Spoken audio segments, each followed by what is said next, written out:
নমস্কার সকলকে। উদীপিতে আমরা শ্রীরাধা বিচ রিসর্টে ছিলাম।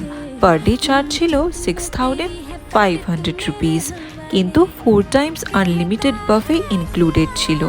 মর্নিং ব্রেকফাস্ট, দুপুরের লাঞ্চ, ইভিনিং স্ন্যাক্স আর ডিনার। কিন্তু একটাই রুল ছিল, তুমি কিছুও খাও, আনলিমিটেড খাও, রুমে নিয়ে যেতে পারবে না। আর যে রেস্টুরেন্টটা ছিল সেটা খুবই নিট অ্যান্ড ক্লিন ছিল। আমার ফোকাস ভিডিও বানানোর থেকেও বেশি খাওয়াতে ছিল। আরে বাবা, এত টাকা পয়সা তো দিয়েছি, সেটা ওসুল যে করতেই হবে। এখানে ভিডিওতে রয়েছে লাঞ্চের বাফে।